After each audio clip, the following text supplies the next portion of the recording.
Hi అండి, నేను మీ Mamatha. Welcome to Mamatha home kitchen. మరొక మంచి హెల్దీ వెయిట్ లాస్ బౌల్ అండి. చాలా బాగా వర్క్ చేస్తుంది, చాలా టేస్టీగా కూడా ఉంటుంది. మన ఛానల్లో ఇంతకుముందు నేను ఓట్స్ పెరుగుతో ఒక వెయిట్ లాస్ బౌల్ చూపించానండి. అది ఎవరైనా చూడకపోతే కనుక డిస్క్రిప్షన్లో లింక్ ఇస్తాను, ఒకసారి చెక్ చేయండి. ఇది మార్నింగ్ బ్రేక్ఫాస్ట్కైనా ఎర్లీ డిన్నర్కైనా చాలా బాగుంటుందండి. ఒక్కసారి ట్రై చేయండి, మీకు కూడా డెఫినెట్గా నచ్చుతుంది. ఈ రెసిపీ కోసం ఒక చిన్న బౌల్ తీసుకొని దానిలోకి 1 టేబుల్ స్పూన్ చియా సీడ్స్ వేసి దాంట్లోకి కొన్ని వాటర్ వేసి ఒకసారి బాగా కలిపేసి దీన్ని 1-2 అవర్స్ పక్కన నానబెట్టాలండి. చియా సీడ్స్లో ఒమేగా 3 ఫ్యాటీ యాసిడ్స్ ఎక్కువ ఉంటాయి. వెయిట్ లాస్ కూడా బాగా సపోర్ట్ చేస్తుంది. హార్ట్ హెల్త్ కూడా చాలా మంచిదండి.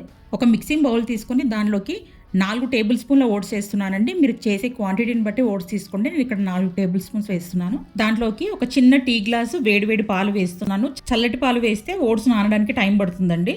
వేడివేడి పాలు వేసి ఒకసారి బాగా కలిపిన తర్వాత ఇందాక మనం పక్కన పెట్టుకున్న చియా సీడ్స్ని కూడా వేసేసి ఒకసారి బాగా కలపాలండి. బౌల్ని కాసేపు పక్కన పెట్టి ఒక స్టవ్ పైన ఒక ప్యాన్ పెట్టి దాంట్లోకి 1 కప్పు అవిసెలు వేస్తున్నానండి. అవిసెలు బ్యాడ్ కొలెస్ట్రాల్ని కంట్రోల్ చేయడానికి, గుడ్ కొలెస్ట్రాల్ని మెయింటైన్ చేయడానికి, వెయిట్ లాస్ కూడా చాలా బాగా సపోర్ట్ చేస్తాయండి. దీంట్లో కూడా ఒమేగా 3 ఫ్యాటీ యాసిడ్స్ ఎక్కువ ఉండటం వల్ల హార్ట్ హెల్త్ కూడా చాలా మంచిది. వెయిట్ లాస్ కూడా బాగా ప్రమోట్ చేస్తుంది. అవిసెలు జస్ట్ 1 మినిట్ వేగితే చాలండి. యాక్చువల్గా దీంట్లోకి మనం వాడేది ఒక 1/2 టేబుల్ స్పూనే. కానీ ఏంటంటే మనము మిక్సీ జార్లో మనకు మెదగదు కాబట్టి మనం ఒక స్టోర్ చేసి పెట్టుకోవడానికని వేసాను. ఒక మిక్సింగ్ జార్ తీసుకొని దీనిలోకి అవిసెలన్నీ వేసేసి దానిలోకి 2 స్లైసెస్ దాల్చిన చెక్క ఇలా చిన్న చిన్న ముక్కలుగా వేసేసుకొని అదే మిక్సీ జార్లో వేయాలి. వీటన్నిటి ఇలా మెత్తగా పేస్ట్ అయ్యేంత వరకు మిక్సీ పట్టుకొని వీడియోలు చూపిస్తున్న విధంగా ఇలా మెత్తగా పేస్ట్ చేసుకొని పక్కన పెట్టుకోవాలండి. తర్వాత ఇందాక మనం పక్కన పెట్టుకున్న బౌల్ తీసుకొని దాంట్లోకి 1/2 టేబుల్ స్పూన్ అవిసెలు దాల్చిన చెక్క పౌడర్ వేసుకోవాలండి. యాక్చువల్గా మనం దీంట్లో వాడేది 1/2 టేబుల్ స్పూనే అండి. మనం మిగతాదంతా మనం స్టోర్ చేసి పెట్టుకోవచ్చు. ఈవెన్ బయట ఉన్నా కూడా 1 మంత్ ఫ్రెష్గా ఉంటుంది.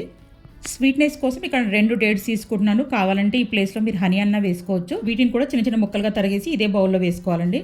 మరొకసారి బాగా కలిపిన తర్వాత ప్రోటీన్ కోసం ఇక్కడ నేను 1 tablespoon pumpkin, watermelon, sunflower సీడ్స్ని తీసుకుంటున్నాను ప్రోటీన్ కోసం. ఇక్కడ వీటిని కూడా వేసి మరొకసారి బాగా కలపాలండి.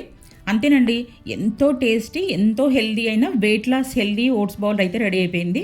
కావాలంటే దీంట్లో మీరు యాపిల్, బనానా, పొమగ్రనేట్ లాంటి ఫ్రూట్స్ కూడా వేసుకోవచ్చు. కానీ ఇక్కడ నేను ప్లెయిన్గానే చూపిస్తున్నాను. మీకు ఇష్టమైతే వేరే ఫ్రూట్స్ కూడా వేసుకొని తినొచ్చండి. మీరు మార్నింగ్ బ్రేక్ఫాస్ట్ లాగా తినాలనుకుంటే కనుక నైటే కలిపెట్టుకొని ఫ్రిడ్జ్లో పెట్టుకొని మార్నింగ్ కావాలంటే కొన్ని వేడి పాలు వేసుకొని కలుపుకొని తినేయచ్చు. లేదంటే మీరు ఎర్లీగా ఈవినింగ్ డిన్నర్ గలా తినాలనుకుంటే మట్టుకు 1-2 అవర్స్ ముందు కలిపెట్టుకుంటే సరిపోతుంది. దీన్ని మీరు రెగ్యులర్గా తీసుకోవడం వల్ల మంచి రిజల్ట్ ఉంటుంది. మీరు ఒక్కసారి ట్రై చేసి మీకు ఎలా కుదిరిందో నా కామెంట్ సెక్షన్లో మెన్షన్ చేయండి. మరిన్ని టేస్టీ అండ్ హెల్తీ రెసిపీస్ కోసం మమతా హోమ్ కిచెన్ని సబ్స్క్రైబ్ చేసుకోండి. Thank you for watching.